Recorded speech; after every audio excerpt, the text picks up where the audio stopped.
salaamaaleykum mbokk internetu Yeumbeul TV ñu ngi leen nuyu di leen siyaar di leen jox seen wàccuwaay tey nag ñu ngi fii ci ASC Bokk Xalaat pour ñëw jël ci seen entraînement umpale woo leen ne première édition wu finale départementale bu ODCAV bu Kër Massar ren jii lay am muy le samedi prochain le 17 décembre incha allah fële sa stade Alassane Djigo bu Pikine mu dox na si diggante ñaari ASC yu mag fii ci Yeumbeul benn bi mi ngi nekk Yeumbeul Nord de ASC Bokk Xalaat beneen bi nekk Yeumbeul Sud de ASC Farba mu nekk ñaari ASC yoo xamante ne dañoo am histoire ci histoire nawetaan bokk na ci les deux ASC les plus titrés du département jóge nañ ci département Pikine ñëw nañ ci département Kër Massar muy département bu bees mu nekk première édition phase départementale finale bi mu war a am fële ca Pikine tey nag ñu jël si leen entraînement wu ASC Bokk Xalaat tey nag buñ jugee ci entraînement bi di ngeen xam ASC bi nan lay préparé woo finale bi supporters yi seen mobilisation dirigeants yi dinañ wax ñëpp dinañ wax pour ñu dugg au fond du sujet pour xam exactement ASC bi lan lañ préparé pour du mën a jànkooteel ak ASC Farba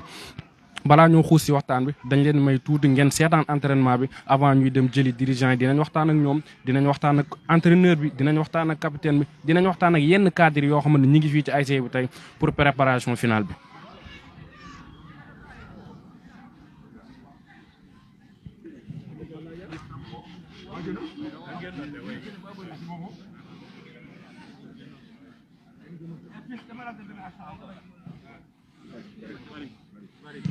fan yii dama fay nekkul nag moo tax nga gën boo leen ma gisul rek dama ay yeneen soxna waaw loolu la bari maa ngi teel maa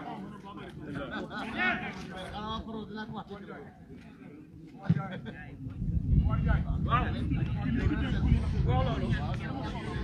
ah waaw waa jàkka yi la quoi ah des fois ñu naan xam naa njaay bu loolu moo tax ça va.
taxaw noonu tuuti taxaw.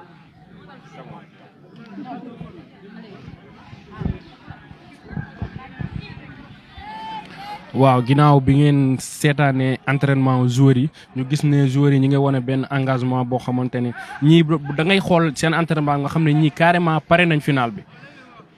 léegi nag dañuy jéem a jël interview quelques cadres yi nga xamante ne ñoo ngi fii ci dëkk fii ci Bokk Xalaat yàgg suivre ASC bi yàgg topp ASC bi président s'il vous plaît. président ñu ngi lay nuyu. maa ngi lay ziar. ñu ngi lay bàyyi nga présenté wax yow yaay kan ci ASC bi. waa man la Omar Ndiaye président laa woon ci ASC bi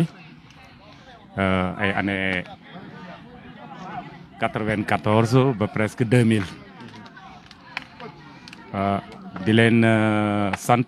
di leen gërëm seen ñëw bi ngeen ñëw fii tey ndaxte rafetlu nañ ko lool daal lii moom dara mënu koo fay ci li ñuy wax rek dafa fekk nag sax lii dama ko bëggoon ndaxte man xëy na gan laa fi maa ngi fiy door a ñëwaat nii fi mu nekk ni semaine bi passé laay door a ñëw àll laa nekkoon mais Yeumbeul TV bi wax dëgg yàlla ci laa doon seetaanee match yi yëpp kon dara réeruñu ci lépp yéen a ko waral ndaxte boo leen demee ba nga xamante ni ñun ñi nekk ci àll bi dañuy am suñuy image yu suñuy jour suñuy dirigeant suñuy rakk suñuy frère suñuy lépp ah wax dëgg yàlla namuñu dara yéen a ko waral ñu leen ni féliciter di leen remercier ci loolu bi loolu weesoo tamit comme ni nga ko waxee léegi rek ñu ngi préparer suñu final. waaw ñu wax ci final boobu noonu Farba Bokk Xalaat. mu nekk benn affiche bu historique ñaari ASC yoo xamante ne mun nañ ne Yeumbeul fii nii doo génn ci département am te doo ne Bokk Xalaat ne doo ne Farba naka ngeen di waajalee final boobu. dëgg la ñu ngi koy waajal bu baax ni nga ko waxee rek moom moo am Farba Bokk Xalaat dafa doon ñaari équipe yoo xamante ni tey boo tuddee Yeumbeul rek doo leen ci mën a génne ndaxte ay équipe lañ yoo xamante ni wax dëgg yàlla def nañ fi lu ne. Farba suñuy doomi ndey lañu man dama fa am ay copains am naa fa ay frères rek lépp ñoom ainsi de suite noonu mu doon ñaari équipe yoo xamante ni comme que ay frères lañu final bi dañ ko bëgg a def ci fair play mu doon final boo xamante ni c'est une grande première boo xamante ni wax dëgg yàlla buñ ci jógee képp koo xamante ni amoon nga loo xamante ni lu la metti sax ci nawetaan incha allah boo seetaanee final bi wala nga ñëw. di nga gën a am amuuru nawetaan ndaxte xëy na nawetaan demoon na ba nga xamante ni xëy na ñu ngi ko doon séentu ci benn bët boo xamante ni sax bët bu xawoon na ñaaw la tuuti mais yàlla def na yàlla dina jàppale ba nga xamante ni tey koo xamante ni xawoon nga écarté nawetaan sax ci jamono ji fi mu nekk ni da ngay bëggaat nawetaan ndax lan ndax boo jegee équipe yi rek am na équipe yoo xam boo leen jegee sérieusement da ngay am amuuru nawetaan waaw loolu daal laa ci bëgg a wax ñu ngi koy préparer vraiment nelawunu guddi nelawunu bëccëg suba ngoon guddeeg bëccëg gis nga 4h30 la booy ñëw entraînement dirigeants yi ñëpp a ngi fi supporters yi kenn du manqué wax dëgg yàlla. mais est-ce que Bokk Xalaat mentalement ñu ngi nan la ñuy waaj mentalement nan la ñuy waajalee final parce que boo demee beneen boor waa Farba nee nañ Bokk Xalaat mënul nawet maanaam mun na ñëw ba final mais du jël coupe waa Farba ñoo leen dàq nawet. parce que ñoom ñoo leen yàgg gën a ñu jiitu ci nawetaan ñoo leen gën a xam nawet. waaw loolu moom xëy na waxeen la rek waxeen la waaw mais Farba ñoom Farba xam nañu Bokk Xalaat xam nañu Farba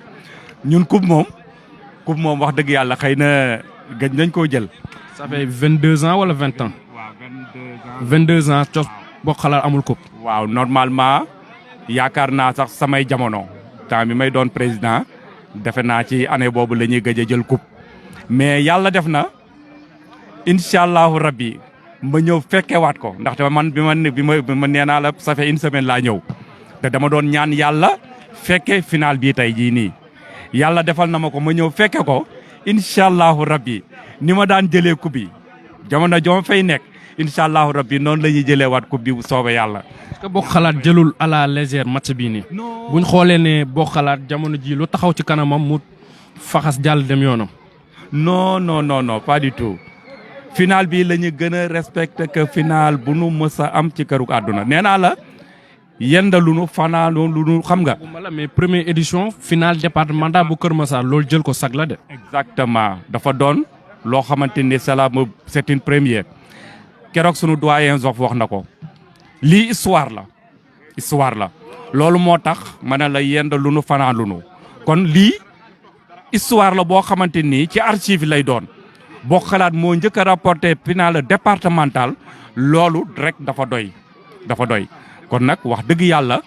yàlla xam na ni duñ ci bàyyi dara bu jaroon bakkan bi tey ñu joxe ko dinañ ko joxe pour jël final bi incha allahu rabbi. merci beaucoup président. allez merci beaucoup jërëjëf. waaw ñu woyal jëlaat yeneen intervention yoo xamante ne ay membre wala ay cadre yoo xamante ne ñu ngi fii ci ASC Bokk Xalaat lay doon ñu ngi xaar ci cadre yi nga xamante ne ñu ngi fii ci dëkk bi ñu ñëw wax seen xalaat ci final bi nga xamante ne comme ni ko ancien président bi waxee dafa nekk final boo xam ne c'est historique parce que dañoo jóge ci département bu Pikine ñëw département bu Kër Massar mu nekk première édition finale départementale bu Kër Massar bu ODCAV Kër Massar dirigé par notre ami et frère Moustapha Mal du xam naa dañuy jéem a jël capitaine Kapi siyaar nañ la. dellu ziar sëñ bi. ñu réglé. Kapi. samedi le 17. mu nekk jour bu historique. première édition finale départementale bu ODCAV Kër Massar.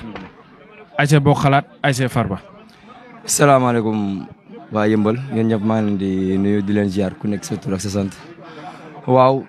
lu historique la parce que tamit c'est la première fois Bokk Xalaat dem finale départementale. et defe naa ni satisfaction la ba mu tombé suñu ñoo ngi koy sant yàlla. donc tamit du suñu njàmbaarte quoi lépp yàlla la. et di ñaan yàlla le 17 ñëpp fekkoo si incha allah rabbi ci jàmm ak salaam ñu fubal ko tamit si fair play quoi.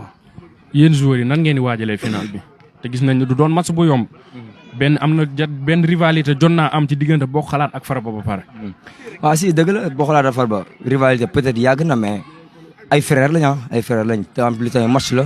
ça dure 90 minutes ou plus bu nekkee kii 120 minutes lay doon prolongation et j'espère que ni nañ ko football ci jàmm ak salaam dans le fair play quoi. barki démb football ngeen phase zonale est-ce que physiquement samedi di ngeen pare pour jàkkaarloo waa Farba bi nga xamante ne peut-être gën nañoo compétir. waaw physiquement du ma ne ni na jafe quoi du jafe parce que tamit le fait que nga football day fekk nga am comme day tax nga gën a am compétition quoi et je pense que ni nañ ci dem ci jàmm ak salaam quoi incha allah rabbi. message ngay lancé à l'endroit des supporters pour fair play bu samedi incha allah. waaw comme ni ma ko waxee rek le 17 incha allah ñu fekk ko jàmm football ko si jàmm ak salaam en plus tamit ci fair play quoi ndax Farba ak Bokk Xalaat du ñu ennemi adversaire d'un soir la et après day jeex daal. merci capitaine nañ ko fekkee si jàmm ak salaam incha allah. jaajëf Kapi. Bonne chance.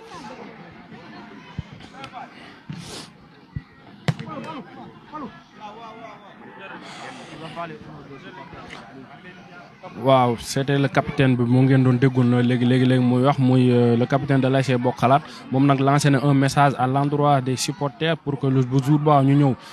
teel a ñëw stade supporter lu neex dem ñibbi dans le fair play ñibbi avec un doyen de l'ASC kilifa gi nuyu nañ la. maa ngi leen di ziar di leen bëggee. yow yaay kan ci ASC bi. may Amadou Plane je suis doyen ancien joueur vétéran de l'ASC Bokk Xalaat. samedi le 17 un jour historique ASC Farba ASC Bokk Xalaat lan ngay wax ci match boobu. loolu on est des frères vraiment Farba ak Bokk Xalaat moom sérieusement on est des frères ba yàlla def na sax les couleurs de maillot ñoom ñoo ko bokk. mu nekk lu rafet lu nañ ndax on a beaucoup travaillé on a beaucoup faire ba egg ci final bi te sérieusement Farba ak Bokk Xalaat affaire bu ñu rafetlu la. ñoom seen bopp sax dañu ñoo bëgg ñun ñu bëgg leen kon jàmm rek moo fay am ñu koy jouer ci fair play yàlla def ci le meilleur gagne ñu ñaan yàlla Bokk Xalaat gagné Farba loolu la ñuy ñaan yàlla sérieusement moom. Bokk Xalaat nan la ñuy waajalee final bi te buñ xamee ne nekk du doon final bu yomb parce que Farba tamit ASC bu mag la. ci tous les plans bàyyiwuñu dara bàyyiwuñu ko xool bu jaree sa def ci ay millions dañ ko ciy def daf noo jaral ndax lii ñuy def nii c'est historique ñu ne un final départemental bu Kër Massar. première édition mu nekk première édition. première édition kooku moom incha allah rabbi yàlla daf ñuy may ndam bu seddu guy ndax vraiment Farba suñuy nawle lañu ñun tamit dañ leen nawloo nañ leen te sérieusement incha allah dinañ ko fubal ci fair play le meilleur gagne mais incha allah meilleur bi nekk si ñun tamit yàlla daf ñuy jël ndam bi seddu guy yàlla mën na ko yàlla def. gis nañ ne Bokk Xalaat tamit bokk na ci rare ASC yi nga xamante ne saa yu football wala boog saa yu entraîné dañuy gis cadres yi ñëw toog anciens joueurs yi anciens présidents yi secret boobu lan moo ko waral. ànd bokk ndey bokk baay kese depuis boo seetee 87 ba léegi bàyyi ñu dara mu sedd dara mu bàyyi dañuy aj sax ñun ñuy jéem a fexe nu defee ba affaire bi sotti ak jàmm te vraiment nekk nañ ay dirigeants yoo xam ne ñëpp a bokk ndey bokk baay parce que dirigeants yi nga gis nii ñun ñëpp a tuddante doom dirigeant boo ci fu mu nekk ñun suñuy doom ñooy jouer ñun suñuy doom ñooy football fu mu nekk nii kon loolu sant yàlla la ñu bu ñuy diriger. si loolu question bi ma laaj entre ancienne génération ak génération bu bees bi pour yow dañu ñoo ëpp talent. ci ay ñoo leen ëpp talent moom sérieusement ñu ba ñuy football moom non sérieusement ñoo leen ëpp talent boobu ñun bu ñu ñëwee moom supporter yi ku yéex sa boo fekk ba motul doo fekkee bii loolu moom ça moom dama koy assuré mais nag sunu doom yi macha allah topp na sunuy tànk boo seetee ñun joueur ñu doon football sunu doom yi kese ñooy football fu mu nekk nii doomu Papa Ndiaye doomu Amadou Plane doomu Koli Camara presque ancien joueur yëpp seen doom ñooy football Barkaña ñëpp seen doom ñoo fi nekk di football fu mu nekk nii ci ASC mais loolu dafa neex te ñun bàyyiwuñu ñu ngi ñu continuer di leen diriger loolu c'est beau loolu dafa neex xam nga ñu ngi si sant yàlla bu baax ba xam ne jëli ñu ay doomu jàmbur suñuy doom dëkk la ñoo fi nekk bañ ne ko sa dëkk bi la ñuy woowee. mais doyen plus de 20 ans sans trophée ci ASC bu mag bu mel ni Bokk Xalaat loolu tamit yàgg na de. non le 17 incha allah le 17 moom non ndam bi suñun la incha allah rabbi ndam bi ñoo ko ndax liggéey nañu lu tax yàlla jox ñu ndam ñu tëdd ñu di nelaw dañoo liggéey ba toll fu mu nekk nii yàlla nu yàlla mbay ndam mais dañoo liggéey nañu liggéey boo xam ne yàlla dinañ mbay le 17 di ñaan yàlla supporters yi nekk si jàmm ak salaam ñu dal gi ñu xamee nañ koo def ñu dal supporter ba dëkk bi ba Pikine ñëpp xam ne Bokk Xalaat ñëwaat na loolu la ñuy ñaan yàlla mais vraiment kontaan nañu si ñëw bi ngeen ñëw fii te vraiment le 17 moom li nga wax 20 ans jëluñu ko mais incha allah samedi moom 20 heures dina na Bokk Xalaat jël na coupe bi incha allah. merci beaucoup doyen dama ko gëm man. merci beaucoup doyen. Ok, merci. waaw comme ni ngeen ko déggee sans plus tarder on va prendre le coach de l'ASC Bokk Xalaat coach nuyu nañ la. maa ngi leen di fay na ngeen def. coach samedi le 17 un jour historique ASC Bokk Xalaat ASC Farba naka ngay préparer match boobu. waaw bon final la xam ngeen final moom du yomb te final aussi fête la mais ce qui est sûr et certain li ñu war a def je pense que ni def nañ ko parce que Dieu a fait que ni am nañu largement le temps pour préparer final bi donc fi mu nekk nii gis ngeen jour yi dernier réglage rek la ñuy def mais bu dee pare moom l'ASC Bokk Xalaat est prêt. une finale départementale une première édition mentalement est-ce que nan ngeen di préparer finale te bu ñu xamee ne du yomb quoi en plus en face y a un très grand ASC un ASC historique. waaw l'ASC Farba ASC bu mag la ñun ñëpp dañ ko respecté mais aussi Bokk Xalaat am na ay techniciens yu fi nekk yoo xam ne nii ñoom football la ñuy dund et c'est des coachs diplômés donc ñoom seen liggéey lépp ci football la donc yaakaar naa ni ñun pare nañ te xam nañu fi ñu mën a jaar ba incha allah gagner finale bi ça c'est sûr. nga nekk coach buñ la xoolee ñu xam ne xale nga dan ngay gérer groupe boo xamante ne yaa que des grands joueurs. du neexut a gérer de. waaw c'est pas du tout facile parce que même bu dul joueur rek ASC bi ci boppam c'est pas du tout facile nga. nekk coach Bokk Xalaat rek pression la. waaw pression la mais nag bon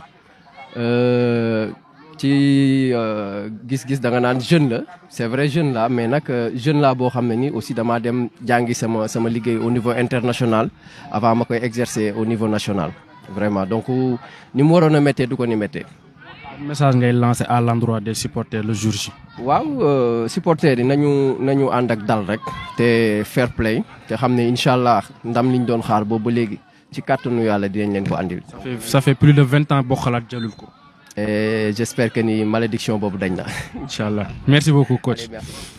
waaw comme ni ngeen ko déggee c'était le coach de l'ASC Bokk Xalaat moom moo doon wax noonu moom nag mi ngi wax ci joueurs yi ak préparation parce que gis naa ne ASC Bokk Xalaat dafa nekk ASC bu mag fii ci Yëmbal parce que tamit ça fait plus de 20 ans ASC bi jëlul coupe loolu mu nekk lu anormal ci benn ASC boo xam ne du niveau de l'ASC Bokk Xalaat ñoom nag nee nañ ren ils vont couper la malédiction maanaam ren dinañ jël coupe mooy samedi prochain pour la finale face à l'ASC Farba. ASC Farba tamit nekkul ASC bu ndaw ASC bu mag la l'ASC Farba c'est un ASC historique parce que tamit boo nee Yëmbal bala ngaa dem feneen boo nee Yëmbal ASC bi nga njëkk a tudd mooy c'est l'ASC Farba parce que ASC Farba jël na plusieurs fois finale zonale ASC Farba jël na départemental ASC Farba moo nekk la première équipe yëmbaloise bi indi phase régionale fii nii jël na tamit phase nationale il faut pas ay maanaam Farba lépp lu ñu waroon teg ci nawetaan Farba jël na ko donc mu nekk finale boo xamante ne gëm na ñun spectacle bi ce sera au rendez-vous le foot sera au rendez-vous mais aussi fair play bi parce que gis nañ ne bokk nañ ci ñaari ASC yi nga xamante ñoo ëpp li ñuy mobiliser fii ci histoire ci mouvement nawetaan boo xalaat dañuy mobiliser ba mu jóge dañ leen di woowee Chine populaire Farba tamit dañoo xam nawet mu nekk ñaari équipes yoo xamante ils ont la particularité de jouer toutes les deux équipes avec des maillots vert blanc maanaam waa Farba seen couleur c'est vert blanc waa boo xalaat seen couleur nekk vert blanc mu nekk final boo xamantaal gëm nañ ne yaakaar nañ ne la fête sera au rendez-vous le spectacle sera au rendez-vous sans plus tarder dañuy jéem a xoolaat keneen koo xamante ne dinañ ko jéem a interview moom it mu wax xalaatam fii ci match bi.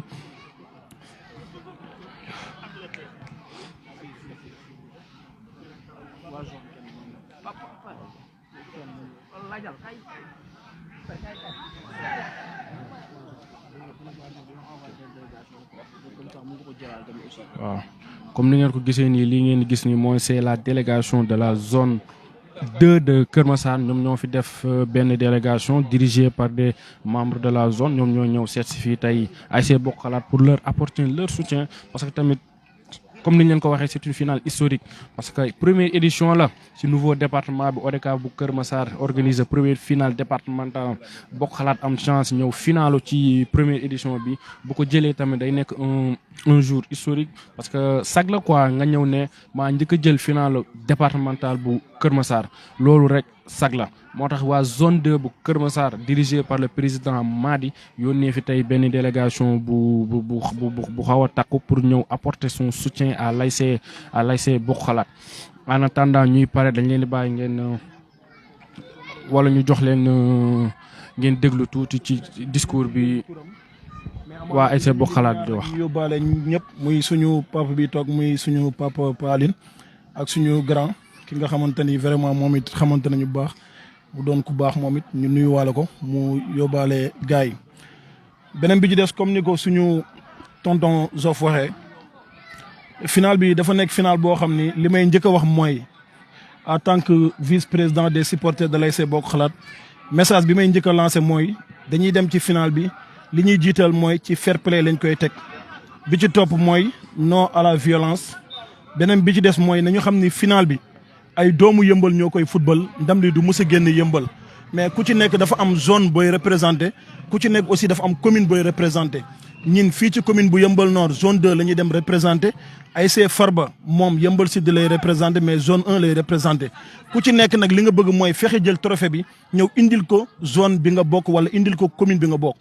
final bi nag nekkul finalu ASC Bokk Xalaat au contraire finalu zone 2 la ak la commune de yëmbal nord il faut nit ñi xam loolu final bi ñun moomuñu ko final bi final zone 2 la ak finalu commune bu yëmbal nord ndax tey bu ndam li ñëwee dañuy naan zone 2 kat am na ndam bu jiitu ci département bu Kër Massar yàlla mën na ko def yàlla ñu ko yàlla defal beneen bi ci des mooy ñoo ngi leen di tàllal suñuy loxo ngeen xam ni ñun ay ndaw lañu képp koo xam ni jour final bi ñëw nga gis ci ay supporteru Bokk Xalaat ñoo ngi def loo xam ni méngoowul ak ni ngeen ko bëggee yéen waa zone 2 am ngeen sañ-sañ ñëw ba ci xale boobu wala ñun ku mënta doon ngeen conseillé ko ne ko bàyyi lii ndax xew mi ñun ñëpp ñoo ko bokk mbir mi nekkatul Bokk Xalaat au contraire mbir mi zone 2 lañ ci jiital doog ci teg commune bi ndax bu ñuy dem ñun demuñu ci turu Bokk Xalaat dañuy dem ci turu zone 2 kon li ma bëgg mooy supporters yi def nañu réunion ñun waxtaan nañu ci li ñu waxtaan mooy ñun non à la violence la ñu woote ni ko ONCAV bëggee wax nañu fi ñu war a jaar niñ ko bëggee avant ñu koy wax ñun xalaat nañu loolu ndax tey Bokk Xalaat toll na foo xamante ne ñun képp kuy wut jàmm ñoo la ko gën a bëgg li ci des nag mooy dañuy dem ñun ñëpp nañ ànd dem wuti manko wuti ndam li zone 2 ak la commune de Yeumbeul Nord ak ASC bu Bokk Xalaat Farba mi ñuy dajal tamit yàlla def na am nañ fa ay xarit am nañ fa ay doomu ndey am nañ fa ay kóllëre football moo ñu boole benn takkusaan rek dañuy dem football ko bu jeexee ñoo bokk ndey ñoo bokk baay mais ci liñ leen di woo ñoom waa ASC Farba moo koy lancé seen président des supporters mooy ñun waa ASC Bokk Xalaat non à la violence la ñuy woote ci fair play la ñuy football que le meilleur gagne yàlla na Bokk Xalaat doon le meilleur wasalaam. waaw comme ni ngeen ko déggee noonu ko jibitaal ngeen doon dégg mu bokk ci comité directeur bu ASC Bokk Xalaat moom nag def na fi benn discours bu poignant boo xamante ni à l'endroit des supporters pour le fair play ñi ngi déglu nag waa zone 2 ñoom it ñu xool lan la ñuy wax. parce que moi je suis membre de la zone aussi. Je suis membre de la zone parce que je suis un partenaire de la zone.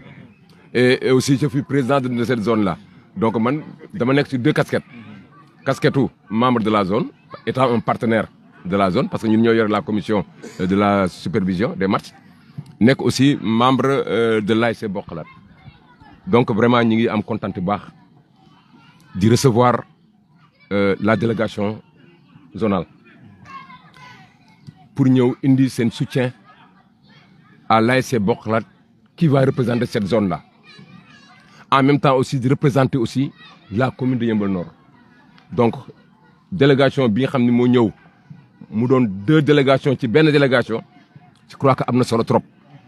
parce que délégation communale la ba pare nekk ku délégation zonale donc délégation la ci biir délégation donc vraiment ñi ko kontaan trop de dina xamal aussi ODCAV démb si jaaroon na fi même chose ODCAV ñoom it jaaroon nañ fi vraiment pour nous féliciter et aussi nous encourager pour nous préparer à cette finale là. Donc tey bu zone bi ñëwee te man ñëw zone bi bettuma parce que vraiment ça je m'y attendais je m'y attendais parce que c'est un legs boo xam ni dañ ko fi bàyyi woon et machallah au nom de tous les présidents qui ont eu à passer à cette zone là vraiment ñu ngi leen di gërëm di leen sant parce que maintenir ngeen cet héritage là et je crois que lii bokk na ci lii moom bokk na ci mooy chaque fois qu'il y a des phases départementales la zone dana dem pour encourager équipe bi nga xam ni moo nekk ci zone am pour wan ko ni moom dootul moom rek comme l'a si bien dit les supporters dootul Bokhalat kese Bokhalat fu baliwul samedi c'est la commune de Yeumbeul Nord qui joue contre la commune de Yeumbeul Sud, la zone 2 qui joue contre la zone 1 et intérêt bi ci nekk mooy déjà ati wax na ko léegi mën na dem ba indi par exemple le vainqueur de cette coupe départementale là de permettre à la zone d'avoir encore une deuxième équipe wala 3 bu koy représenter de plus donc loolu yëpp day yokk la force de la zone et que je crois que bi président Idrissa Sarr waxee les supporters par la voix de Djibi Tall wax dañoo presque këmal wax ji mais comme que yàlla dafa dogal ma nekk un des doyens de cette ASC là ñu cërale ma loolu ne man naa wax ëmbaale ñëpp mais d'abord ñu leen di wax ni que le président Abdou Khadre mi ngi leen di nuyu baax a baax moom ku ne xam na ni ñàkk jot moo tax sax teewul ci yii mais wax dëgg yàlla chaque jour que Dieu fait ma ngay woote ma ngay nemmeeku di seet fan la équipe bi toll fan la dirigeant yi toll entraînement yi fan la toll mais ñàkk jotam ak toutes les charges étatiques yi nga xam ne moom la yor moo ko empêché mu ñëw teeru leen parce que moom vraiment moom leen bëggoon teeru donc vraiment ñu ngi leen di gërëm baax a baax di leen sant et di leen yëgal ni ñun sentir nañu seen soutien sentir nañu aussi seen appui ndax gëm nañu ni duñu wér ci combat bi te li gën a neex ci match bi mooy ASC Bokhalat man bokk jot naa presque lu mot 4 ASC à 5 ASC yoo xam ne ñu ngi dans la zone 1 nekk zone 1 de ci zone Farba ñu nekk dans la zone 1 ne ñoom seen soutien ak seen appui yëpp dañ koy apporter à l'ASC Bokhalat parce que c'était des ASC yoo xam ne vraiment dañu amoon des liens très étroits yoo xam ne moo doxoon suñu diggante ak ñoom nekk dans la zone 1 mais ñoom nee nañ duñu supporter Farba mais Bokhalat lañu supporter te dégguma benn ASC bu nekk dans la zone 2 bu wax ne moom mi ngi supporter Farba donc loolu c'est vraiment un acquis non négligeable ñu xam ne ñun donc jouetuñu ñun pour suñu ASC kese donc loolu déjà li dirigeant yi xam nañ ko joueur déjà boobu communication moom lañ leen defal et que vraiment ñun de fas suñu yéene mukk di leen gàcceel la zone 2 parce que gàcce bi mi ngi nekk ñaara sur le plan résultat ak sur le plan comportement te dañu bëgg a am un très bon comportement lors de cette finale là parce que de haute autorité dinañ ñëw fekkee si donc loolu yëpp dafa doon loo xam ni lu ñu war a rafetlu la donc et déjà lii day wan rek ni que Bokhalat du wéet ci combat bi je crois que la présence de l'ASC Lakalé à nos côtés vraiment te li ma leen di wax de billaay wallaay taala gis nga gars yi ñoo xamul rek mais entre ASC Lakalé ak ASC Bokk Xalaat dañoo bokk ndey dañoo bokk baay kenn mënu ko yàq kenn mënu ko yàq am na ñoo xam sax nee nañu man ñi bokk Bokk Xalaat de dañu ne man Zof yow ASC Lakkale nga bokk man leen waaw mënu ma ko bañ parce que sama lépp la tous les anciens dirigeants de l'ASC Lakkale ils furent des joueurs de l'ASC Bokk Xalaat donc vraiment ñi koy rafetlu lool seen teewaay ci sama intervention la tombé et que ñoom te li ci gën a neex mooy au nom de l'ASC Bokk Xalaat ASC Lakkale ñu ngi leen wax sigi leen digaale parce que dëkk lañ jógee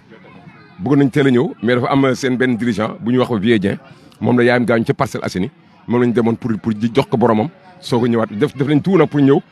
parce que ñoom dañoo wax ne xamuñu wax ñeen di ngeen ñëw de mais ñoom dañuy ñëw apporter seen soutien bu ASC Lakkale pour ci Bokk Xalaat donc vraiment lii day wane ni que vraiment ñun comme li mu wax sànq rek day confirmer que ñun du ñu wéet ci combat bi xam nañu vraiment am nañu ñuy jàppal ci combat bi te incha allah comme ni nga waxee sànq rek dinañ fexe ba nga xam ni duñ leen gàcceel sur le plan comportement surtout sur le plan comportement ensuite maintenant ñu prouver que maintenant sur le terrain sur le plan résultat et dinañ jéem faire tout vraiment toute la semaine là dans nos groupes respectifs ci loolu la ñuy wax nañu dem ak zéro mer zéro xuloo loolu mooy slogan bu nga xam ni moom lañ kii ensuite li ci gën a neex mooy ASC Bokk Xalaat par la voix du président et le bureau de l'ASC Bokk Xalaat dañu ne ñun suñuy finale départementale bi ñu ngi koy parrainer un parmi nous koo xam ni du alal du daraja du lenn mais si fidélité à l'ASC Bokk Xalaat muy Coly Camara moom la ASC Bokk Xalaat ne moom la ñuy parrainer finale bi moom sous le parrainage de Kalidou Camara la parce que Coly dafa doon loo xam ni mën nañu wax ni que c'est la symbiose de toutes les générations Coly c'est la symbiose de toutes les générations Coly dafa ànd ak la génération de 84 jusqu'en 95 ñoom Madia ñoom Plan ñoom Abou et consort bàyyi ñooñu bàyyi Coly ànd ak la génération de Ali Mbodj Papa Ndiaye Blaise Kabou et consort ànd ak ñoom jusqu'en 2000 ñooñu xaw a raccroché Coly raccroché wul de mais Coly dafa ñëwaat nekk entraîneur équipe boobu ba jusqu'en 2004 2005 bàyyiwul ba tey bàyyiwul actuellement c'est le coordinateur de notre ASC donc c'est la symbiose de toutes ces générations là moom mooy Coly Camara vraiment le bureau sous la proposition de son président ñu ne Coly Camara la ñuy sargalee loolu moom la ñuy parrainel suñu final bi malgré que dafa feebar sax actuellement moo tax sax gis leen ko il est malade mais quand même ñu ngi ñaan yàlla na ko yàlla may wér mais loolu moom dafa loo xam ni il fallait que ñu xamal leen ko pour voir leen ni que ñun nous voulons vraiment toujours être reconnaissants envers vraiment ñi nga xam ni ils ont été fidèles à l'ASC Bokk Xalaat donc vraiment ñu ngi gërëm la zone bu baax a baax ñu ngi leen di sant bu baax a baax di gërëm Cheikh Dia parce que Cheikh Dia actuellement c'est le doyen de cette zone là Cheikh depuis ci moom ak yàlla na ko yàlla yërëm ci xale ko àjjana Gora Mbeng ba tey jii Cheikh mi ngi dans cette zone là donc ce qui veut dire donc du camp ba du Alsane Djiko du Amadou Bari du Malika terrain central la woon Go était le président de la commission d'organisation de cette zone là Cheikh Dia di ko accompagner di ko jàppale bi Go raccroché automatiquement ci lañ dugal Cheikh Dia ba tey jii mi ngi nekk à la zone donc moom à lui seul bu déplacé woo rek dañoo xam ni que c'est la zone qui s'est déplacée te booba léegi Cheikh kenn mënu ko ràññee ci ASC bu mbokk barki démb rek maa ngi moom ñu ngi wax ci mbir mi mu ne mais man la ma jaaxle mooy Zof bi sama gaañoo gis naa fa waa Lakkale gis naa fa waa Déggo gis naa fa waa Andu Juboo gis naa fa waa Neexle gis naa fa waa Sancaan gis naa fa ku ne mais lii day wan ni que ñun ñii ñëpp seen zone ñun ñoo bokk ndey ñun ñoo bokk baay je crois que boobu remarque boobu rek dafa am solo trop li mu wax mooy que xëy na xale yi ñoo xamul tey lu xew tey mais démb ñu fi nekkoon démb xam nañu ñun ñoo bokk ndey ñun ñoo bokk baay Pape Alioune mii c'est un membre de l'ASC Bokk Xalaat xëy na dafa dem militer ji à l'ASC Neexle mais dafa ASC Bokk Xalaat la ASC Bokk Xalaat këram mi ngi ci ASC Bokk Xalaat ba nekk ba final bi passé dañu dem ba ci buntu këram sax ñu peinture buntu këram def ci ay drapeau loolu c'est marque la boo xam ni marque bu am solo la voilà jeex na donc marque bu am solo la donc loolu vraiment la zone là kii là ñii ñëpp vraiment ce sont mes frères ay samay frères la ñu Babacar vraiment moom aussi ñëw fekk si gars yi jox ma cër bu mot sëkk ñoom it zone bi ñëpp ma jox cër suñu ma joxee cër nag boo xalaat moom la jox cër donc vraiment encore une fois la zone ñu ngi leen di gërëm bu baax a baax kontaan loolu nag ci recevoir leen wax dëgg yàlla kontaan trop ci recevoir leen xam ni seen kër ngeen ñëw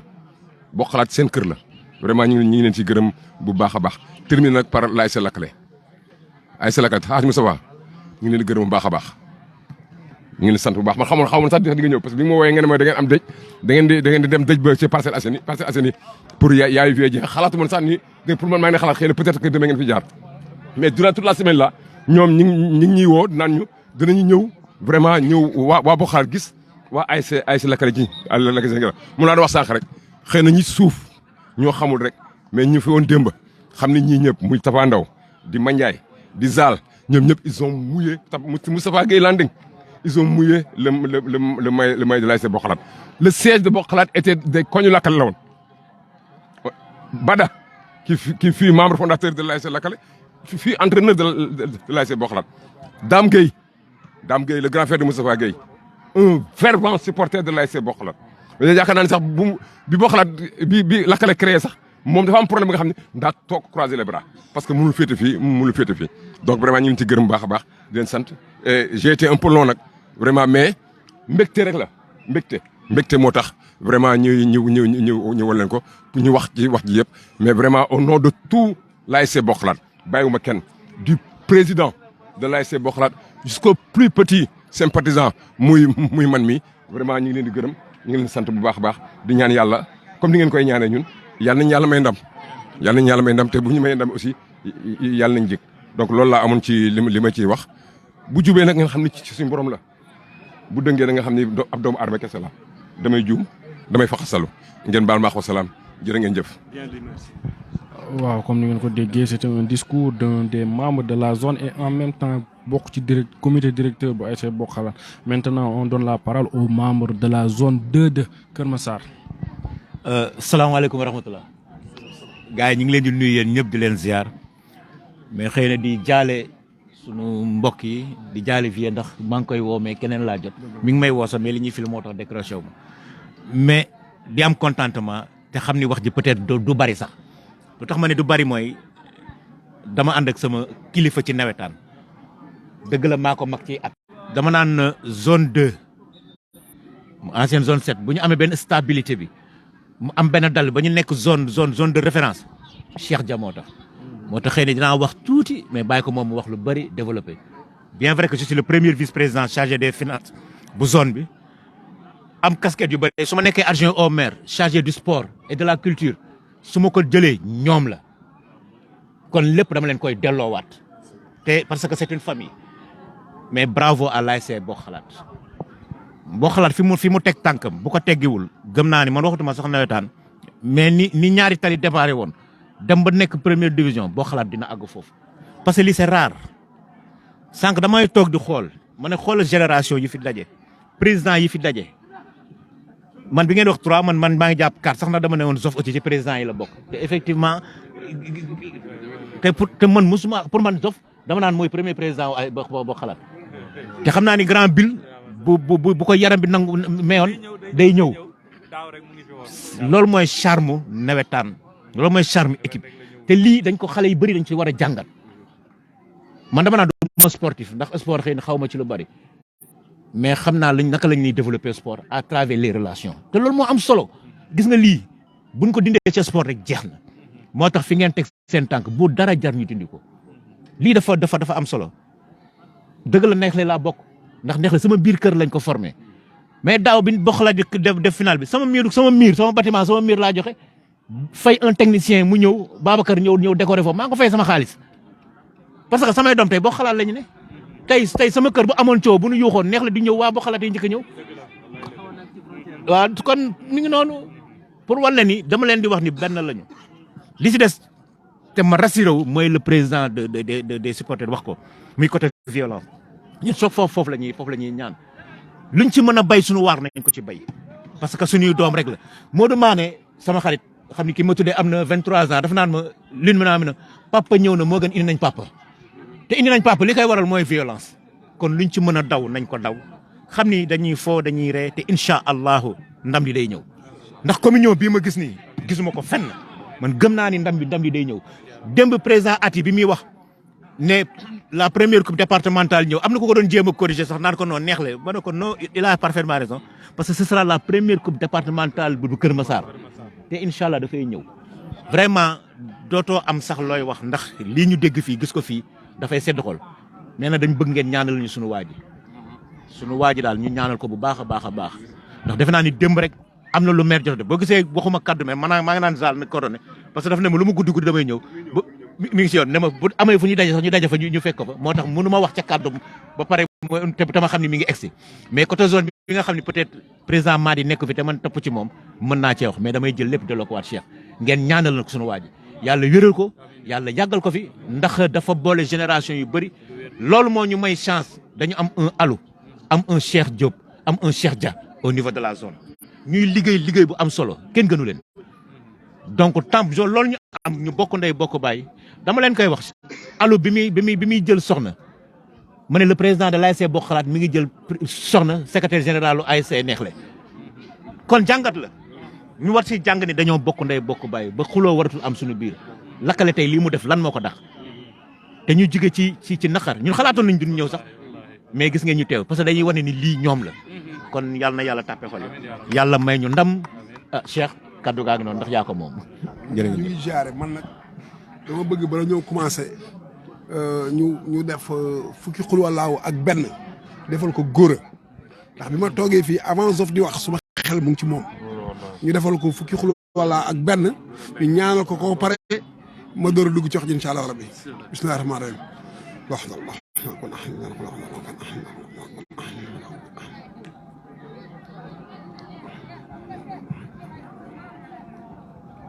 الله لا اله الا هو خير ما تاخذ سنه ولا دبل وما سمى في هذه المنزل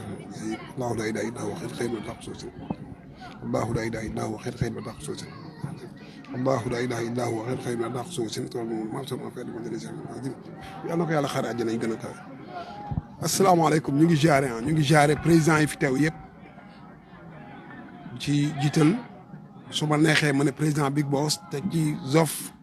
Omar suma président non baat bi deewul xol bee kii rek di wax ne dañuy yabal ci turu président Madi la ñuy waxee waaye bala ñuy wax ci turu président Madi li président Zof wax sànq il faut ma ñëw ci loolu man 90 laa ñëw ci nawetaan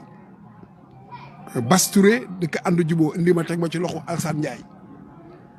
Ndiaye moo boole ak góora ma daan yéeg ci terrain central bi ci kaw miir bi bu ñu waree as ndox góora jox ma cër fonk ma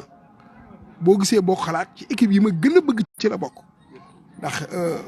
Omar Pène wax na ko Bayla Diagne moo ma jàppoon ci loxo boobu gone laa tette boobu ma tette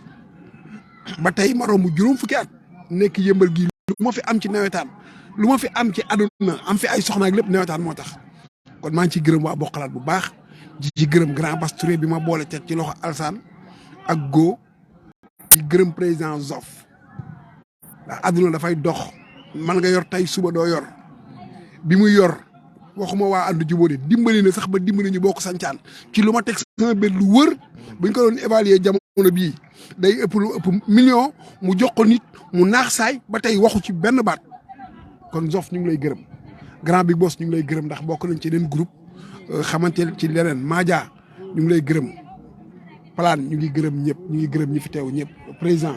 ñu ngi gërëm ñëpp bu ñu bëggee lim day metti waaye ñu ngi wax ne daal Bokk Xalaat yàlla indi ndam yàlla indi ndam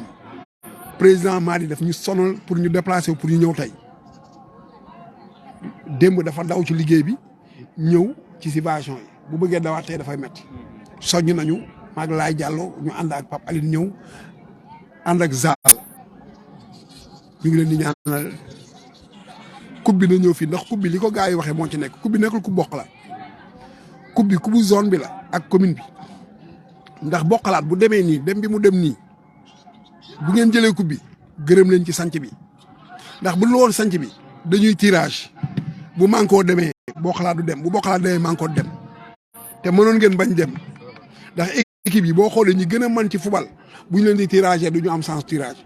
kon nañ ci gërëm sanc bi boole ko ak waa zone bi yëpp xam ne moo indi ñaari place bu ñu waree am yeneen place nañu ñaan yàlla boo xalaat indil ñu ko bu dee ci fubal booy joueurs yi ñu wax ak ñoom ay final amul énervé amul mer ndax boo ci meree am carton bu la équipe bi waroon gagné sax ëpp doo gaay doole da ngay wàññi doole équipe bi nañu wax booy nañu bàyyi mer lu seen dëgg-dëgg tànn final seen final bi bu zonal bi di ko gën a ñàkk man ci li ma gis mooy booy boobu tegante dënd bi mu tegante ak arbitre bi arbitre bu ko tooñee sax mënu fa am dëgg li gën a yàq final bi loolu ci la bokk wax leen ak xale yi ne leen lii final la bu ñu leen dóoree mbéj sax fubal leen ngir xam ne waa dëkk bi ngeen di fubal dëkk bi la ñuy fubalal nañu xam loolu ñu ngi leen di ñaanal jàmm di la ñaanal wér ci turu président Madi président Pa Aline moo la wax moo topp ci Madi moom moo topp ci Madi ba pare yor suñu finance lu mu wax ci man rek li nekk ci moom moo ko ëpp ndax ay nit buñ la déggalee nga leen di wax mooy dañ la déggal fii kuñ fi bëgguloon déggal ñoom ñëpp mënuñ ci dara Babacar ñu ngi koy gërëm ak laa jàll ñu àndal di leen wax daal yéen yàlla na yàlla leen ndam waaye ndam boo ko bëggee buñ la ñaanalee ak lépp mer supporter dirigeant ñëpp nañu ànd ak dal bu arbitre juumee da ngay ànd ak dal ndax arbitre bu mën a juum tey ci kële ëllëg mu juum ci yow ñun football nañ fi ak boo xalaat 2005 defe naa ngeen mën a ñëw 1-0 arbitre ni dafa lëndam jour boobu ñun ñoo ci gagné keroog football nañ fi arbitre yàq suñu match arbitre bu lay jàppale tey bu subaa moo lay yàqal kon problème bi mooy na nga ànd boo xalaat daal coupe bi man jàpp naa de bu ànd ak dal commencé ko ci koñ bi ànd ak dal supporter kese dal yàlla na fi indi coupe bi ndax bu dee ci côté équipe ci li ñu gis ci ñaari équipe yi nii man avant ngeen di gagné wax naa ci ati ma ne ko li ma gis nii bu ngeen góorgóorloo yow ak yéen ak manko équipe yi mën ngeen finaalu man dama jàpp moon sax suñu ñaari équipe bu zone ñooy finaalu ndax jàpp naa ne ñoo mën équipe yi fa nekkoon li ci des nag mooy final beneen affaire la ndax ay yeneen yu bees mën na ci ñëw yooyu yëpp da ngeen ko sóor xam ne gars yi wax leen booy yéen a mën gars yi waaye bu ngeen demee terrain lu ngeen fa fekk bu jaree xaar da ngeen di xaar bu jaree dem da ngeen di dem waaw ñu ngi leen di ñaanal jàmm di leen ñaanal wér di leen ñaanal gudd fan pour timis bi ak yooyu ñu ngi gërëm ñëpp sama tijaan bi maa ngi koy gërëm daal góorgóorlu kese dalal leen xale yi ak booy papi ak yëpp man boo ne booy papi ati moo ñu boole dañuy jokkoo maa ngi moom lu bëri waaw dañuy jokkoo lu bëri ba suñu zone bi lu ñuy defar tax moom moo koy defaral kon ñu ngi leen di gërëm yéen ñëpp di gërëm boo xalaat bu baax a baax di jëlaat ngërëm gi nag di ko tegaat suma loxo président muy président Zof bi mu nekk président zone man si ñu doxoon fekk ko Malika ne ko kaay jiite ñu moom jiite wuñu pour dafa bëgg nekk président ñun ñoo ko fekk ne fu mu nekk ne ko kaay nekk suñu président loolu yombul defe naa bi mu fi jógee ba léegi Madi lañ ko fi defaat bii passé fekk ko këram ne ko kaay nekk suñu président ñi ci des yëpp ku ñu nekk président yaa bëgg nekk président kon ñu ngi lay sant di gërëm waa boo xalaat yëpp di gërëm président Abdou Khadir bu baax a baax ci oyof bi nekk kilifa bokk ci nawetaan bi ku la woo boo ko jëlul sax après nga woo ko loolu dafa am solo ñuy gërëm ñëpp ñu ngi leen di ñaanal jàmm di bëgg neen daje bu mel nii yàlla na fi amaat ci fan yi di ñëw ngeen jël coupe bi woote sargal bu mag ñu ñëwaat toog defe naa boobaa ci lay gën a yàgg wasalaamaaleykum wa rahmatullah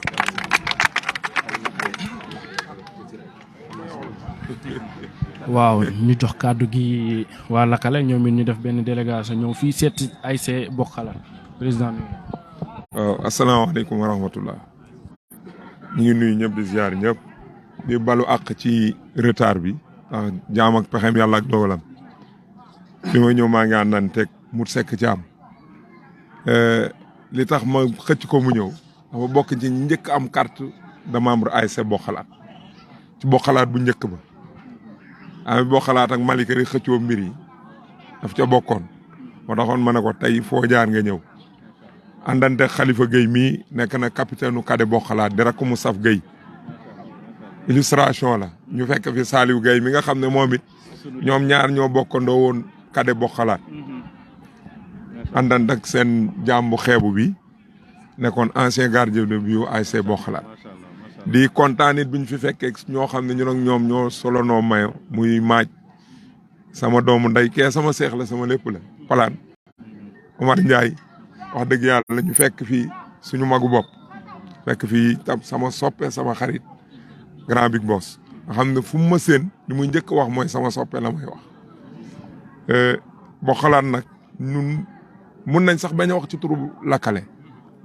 mun nañu wax rek ci turu bokk xalaat ndax benn mag mu baax day wax ne nit ku ne war na xool li mu am li ko may bu ko xoolul rek gorewul te ñun mun nañ wax ne nawetaan li ñu am buñ ne 100% la ñu am ci nawetaan 80% yëpp ci bokk xalaat lañ ko jëlee ndax fii lañ ñu formé bi ñuy ñëw xëy na am na lu ñu àndaloon waaye liñ ñu formé tigi kii moo ko def ci ñun dama ko koy wax du ma dañ di ko wax moom xam na man xam naa il a été la première personne bu ma jëndal équipement sportif jox ma ko moom en 90 kon am na ay fan te loolu xale du fàtte donc ñun fii dañ fi bokk dañ fi ñëw indi fi suñu bopp fekk fi suñu bopp ñuy waxin nag ci turu lakkale ak turu quartier Médina Secna ñu wax ne tey Médina Secna dafa ñëw rejoindre quartier 52 yëpp pour prêter main forte à l'ASC Bokk Xalaat suñu ASC de cœur am nañu sañ-sañ wax ne mooy suñu ASC de cœur ndax ñun ñii ñëpp suñu kër baay la ñu ne ku ci nekk sa kër baay bu màggee da ngay ut sa këru bopp loolu mooy lakkale ak Bokk Xalaat mun nañu wax ne lakkale li ko formé fii la ñu jàngee ba mokkal dem créer équipe kër baay a màgg xaw a xat doom yi dem tabax seen këru bopp ber seen kër waaye nag këru baay a ngi fi ba léegi ndax bu ñu bëggee nàmp kër baay la ñuy ñëw ndax li ñu xam ak néew ci nawetaan tey Bokk Xalaat lañ ko xamee loolu ñeme nañ ko wax ñeme nañ ko jox ci wàllu lépp ci nawetaan Bokk Xalaat lañ ko jàngee xëy na fubal nañ yeneen ASC waaye li ñu jàng ci Bokk Xalaat jànguñu ko foofu donc mun nañ wax ne Bokk Xalaat mooy lakkale mooy Bokk Xalaat mun nañ wax ne rek lakkale Bokk Xalaat la donc ñu ñëw nag tey pour encourager suñu ay frères dama wax toujours ne comme ni ko Deschamps doon waxee rek une finale ça se joue pas ça se gagne wax ji yëpp lu muy gudd benn objectif rek la ñu am ñaan yàlla mi nga xam ne mooy may mu may ñu ndam dañ ko soxla loolu rek lañ soxla du ñu dugg ci terrain bi nag waaye nag yàlla féete lañu mun nañoo jël suñu kurus mun nañoo dem ci ay nit ñaanlu ba yàlla defal ñu ndam te loolu la ñu ñaan yàlla di ñaan yàlla au soir du 17 ñu yuuxu jëm si fii incha allahu taala yuuxu bànneex jëm si fii loolu la ñu ñaan yàlla du ñu wax nag lu ñu gëmul ku ñu xam-xam ne duñu waxantu di gërëmit grand bi bu wax di ko gërëm di ko sant ndax yu bare ci wàllu xalaat moom moo ñu jokkook ñun dañu nangam bi rafet na defee leen nii waxee leen nii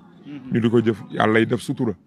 tey jii sax bu ñu amee ay responsabilité ci wàllu quartier mun nañu wax ne lu ci bari jóge na ci moom ndax li mu ñuy xelal guddeeg bëccëg suba ngoon day nit koo xam ne du ñu toog semaine te déggoo ñu ma ak moom mu di ma teg ci axe naan ma defal nangam waxul nangam ba tey jii di gërëm it suñu rakku bopp ati du ko ñàkk ki ñaan wax dëgg yàlla lu mu gis mu rafet muy taar ci yëmbal xam na ci tànku tubéyam ba mu law ba ñëpp mun ci jàng ñun daal mu gàtt mu bari daal ñu ngi leen di wax ne ñun lakkale li ñu bëgg mooy au soir du 17 ñu àndandoog suñu doomu ndey yi fii feete coupe bi ñu indi coupe ba ca koñ ba ñëpp génn bi may ñëw Bada dañu waroon a ànd ndax tey mooy patriarche su lakkale mais sëtam moo amee drépanocytose affaire bi daaneel ko mu yóbbu ko hôpital ñu ne médecin bi ko waroon soigné na fa grève muy wër structure sanitaire bu mu ko yóbbu loolu mooy illay àndul ak ñun démbit waxoon nañu comité supporter yi ne dañuy ñëw fii ñu ne dañu ànd ak ñun biñ demee ba dëj bi am dañ leen woo téléphone ne du ñu mën a ñëw fii ndax dañuy dem ci dëj bi waaye bu doon suñu sago incha allah bu sambee ku ci am vert blanc na nga ko sol maillot Sénégal ku ci amul maillot Sénégal boo amee maillot vert blanc boo ko amul nga ut maillot Sénégal vert blanc la orange moom la ñu sol waaw buñ ko amul it nañu dem àndanteeg seeni doomu ndey ca tribune ba ñu xam ne waa lakkale ñëw nañ ànd ak waa Bokk Xalaat pour supporter pour ñu gagner coupe bi incha allah parce que li ati wax mooy yéen bi ñu am mooy ñu ne première coupe bu département bi Bokk Xalaat ko gagner parce que tey Bokk Xalaat ndam la kii sax la ci ñun ci ni mu structuré wu projet yi mu mettre en œuvre projet wax naa ko Dame Diop yàggul ñu wax téléphone ma ne ko Dame man bu ma gisee boo xalaat di xëccoo nawetaan damay sama xol day jeex damay mer parce que tey boo xalaat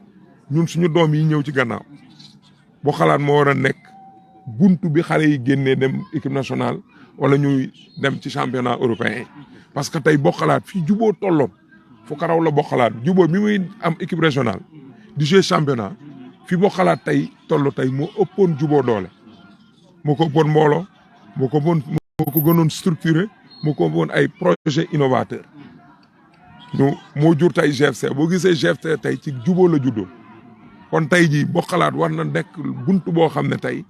dañu naan kat boo xalaat équipe bu nawetaanu boo xalaat comme ni nu mu tudd ñaari tali def ñoo ko dax parce que ñaari tali ba mu koy def mu amul woon lii mu am nii tey amu ko li boo xalaat am nii ñaari tali amu ko woon équipe nawetaan rek la amoon ak mbooloo mu topp ci gannaaw boo xalaat am nañu ay projet am nañ ay nit ñoo xam ne tey comme kii ni mu ko waxee sànq génération yëpp a fi daje bi boo xalaat di créer en 84 ñi fi nekkoon ñi ngi fi ba léegi ñi fi nekkoon en 84 ñi ngi fi ñi ngi ànd ak xale yi ba léegi donc li ñooñu réussir woon ñun mën nañu réussir lu ko ëpp waaye dégg benn góor gu baax mu ne par exemple pétrole bi feeñ Sénégal ni Dubaï def en 20 ans mu réussir Sénégal mën nañ ko def en 2 ans réussir ndax amu Dubaï moo jiitu seen muus seen yeewute te ñun suñu yeewute Sénégal moo jiitu suñu am kon boo xalaat lii mu am tey équipe yi li ñuy am réussir ko boo xalaat li mu am ñee dañ ko am dañu réussir soog ko am boo xalaat doo ko am bëgg a jëm fa ñooñu nekk donc pour mu réussir dafay yomb ñu ñaan yàlla defal ñu sutura bu ñu fiy dajawaat mu nekk daje bànneex ñuy feete coupe bi dajawaat fii ñu naan dañuy mettre sur pied une équipe régionale incha allahu taala yàlla sañ na ko mën na ko te xalaat yaa ngi fi compétence yaa ngi fi ñun yàlla daal au soir du 17 ñun ñëpp ñu daje fii mën a feete la coupe incha allahu taala waaw feete ko ci anam yu gën a rafetee incha allah loolu daal lañu ne woon dinañ ko ci yokk ñuy jéggalu ci kàddu yi nag gannaaw baal ma tuuti di gërëm it suñu magu bopp Cheikh Dia parce que tey jii mën nañ wax ne nawetaanu zone bi bu tolloo fi mu toll en partie moom moo tax ku ñàkk keñaan la ndax mun nañ wax ne jeunes yi ñëwaat yëpp moo leen formé ci nawetaan ndax commission d'organisation ci zone mooy cheville ouvrière zone bi te moom yàlla def na sutura mu pekk ko di ci àndante xale génération bu ñëw mu ànd ak moom ba tey jii mu ñu tudd zone 2 zone yi gën a am doole Pikine daan nañ ci tudd zone 7 tey jii zone wu Kër Massar buñ dee tudd zone 2 kenn du ko ci génne la preuve première finale zone bi département bi zone bee koy finale donc moom it dañ koy ñaanal yàlla dolli ko kàttanal dolli ko defal sutura waaw moo koy organiser di ko ñaanal yàlla lii mu nekk ak xale yi mu àndanteel yàlla defal ko sutura ba defal ko lu ëpp njortam asalaamaaleykum wa rahmatulah. Merci.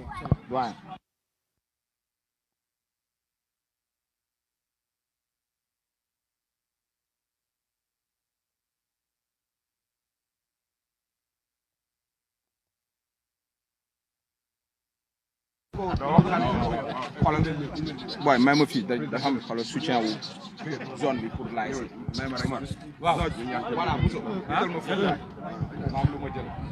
waaw gis nañ ne délégation waa zone 2 bu Kër Massar dañoo def benn forte délégation ñëw fii tey apporter leur soutien à l'ASC Bokk Xalaat mi nga xamante ne première édition finale départementale bu ODCAV bu Kër Massar ñoom dañ cey finale mu nekk ASC boo xamante ne dafa bokk ci zone 2 bu Kër Massar mi ngi nii waa zone bi envoyé nañ ci benn délégation pour ñu ñëw indil leen benn soutien financier boo xamante ne dañ koy yokk ci préparatif final bi. voilà ñu ngi nii ne lii lañ leen indiloon tey jii fii ci ASC Bokk Xalaat mi nga xamante ni day football samedi final départemental am contre l'ASC Farba mi nga xamante ne dafa nekk zone 1 bu Kër Massar en même temps nekk Yëmbal Sud gis nga bu ngeen xoolee dirigeants yi li ñu wax yëpp am na lenn lu ciy feeñ mooy une finale entre la commune de Yëmbal Nord et la commune de Yëmbal Sud mu nekk fa ASC Farba nekk Yëmbal Sud di représenter la zone 1 ASC Bokk Xalaat nekk Yëmbal Nord di représenter la zone saison 2 donc mënul final bi mënul yomb quoi en fait mënul doon samedi inshallah ñi ngi jox ñëpp rendez-vous samedi inshallah mais avant ça demain inshallah même heure même fréquence fële ca Yeumbeul Sud avec l'ASC Farba ici à Yeumbeul ici ci Yeumbeul TV